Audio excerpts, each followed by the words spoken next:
A lot of this isn't going to make sense to you, and I'm sorry about that. I'm just gonna start at the beginning, with the house.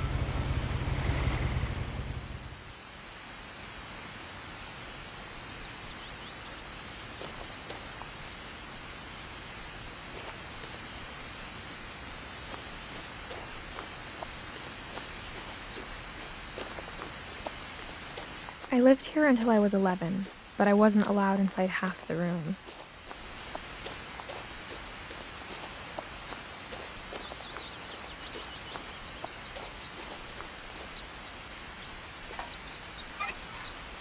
Inside the mailbox were bills from 7 years ago, marked urgent, open immediately.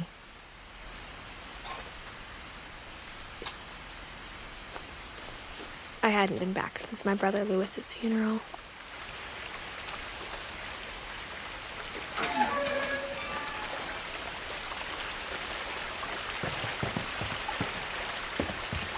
In her will, my mother left me a key, but didn't tell me what it unlocked.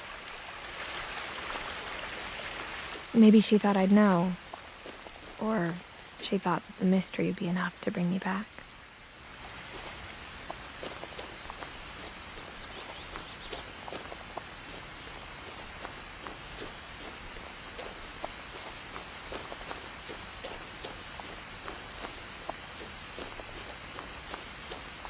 No one had driven this way in a long time, but I saw a few hoof prints.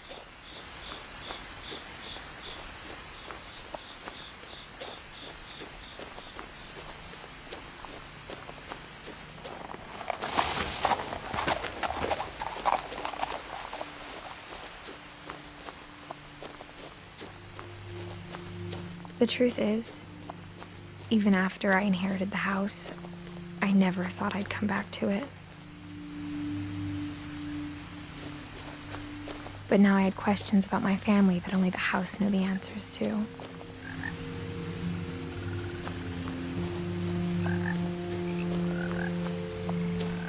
The house was exactly like I remembered it, the way I'd been dreaming about it.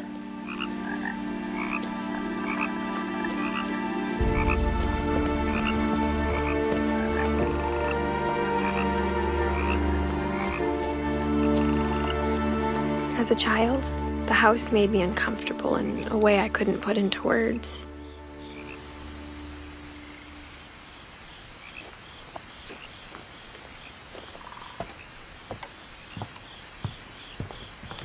Now, as a 17-year-old, I knew exactly what those words were. I was afraid of the house.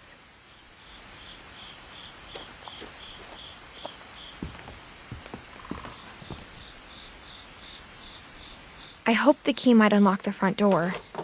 It didn't.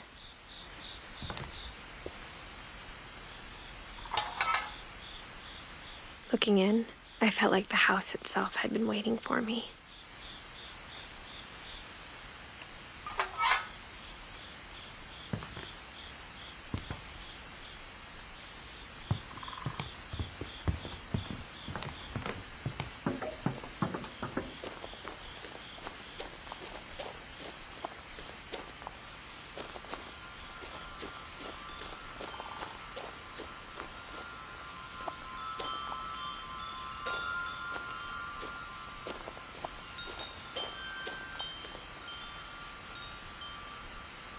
The house felt like it had always been here.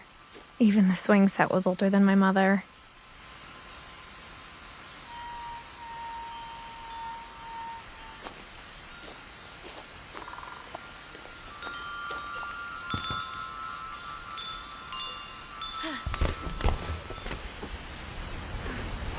Crawling through the doggy door used to be a lot easier when I was 11.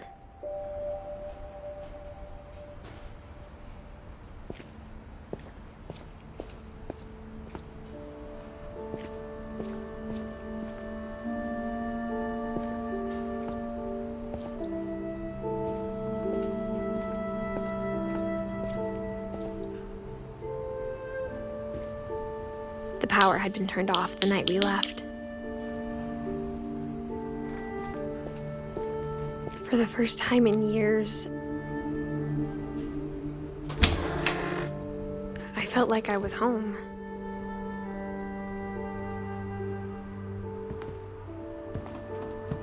But instead of a family, there were just memories of one.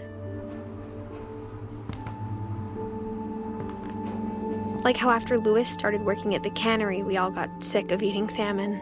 Except our cat, Molly.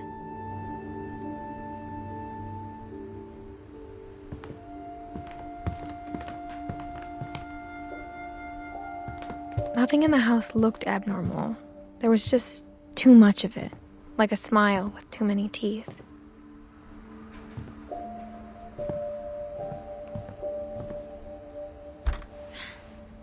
Edie told me once that every Finch who ever lived is buried somewhere in the library.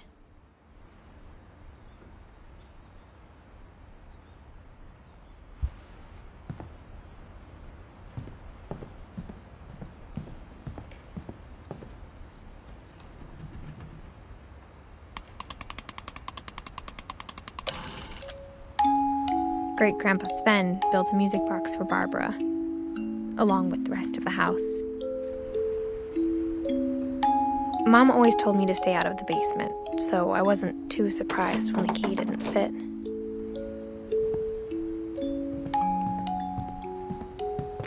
Even the fireplace had a story.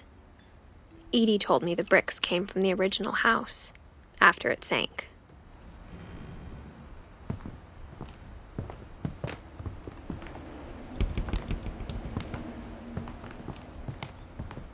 The table was still a wreck from the night we left. My mom was the only one of us who could imagine Great-Grandma Edie living in a nursing home.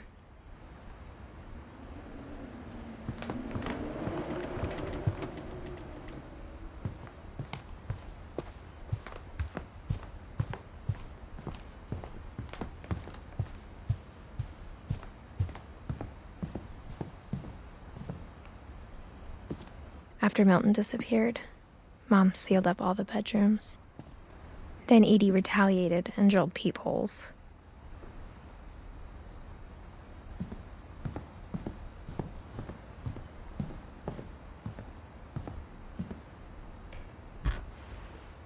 As a kid, I just assumed every house had peepholes and sealed rooms you weren't allowed inside of.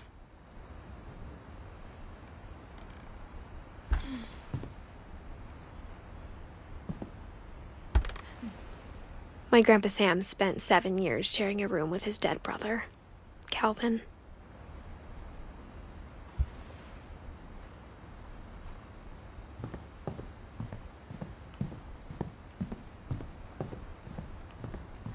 Whenever people ask me about my family, the first thing they always want to know about is Barbara.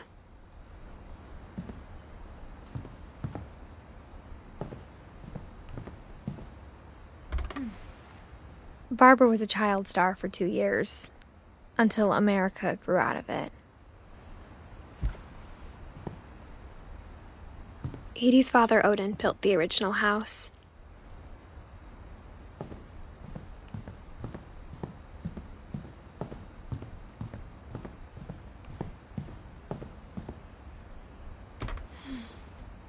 Molly always seemed like a girl I could imagine being friends with, if she hadn't died in 1947.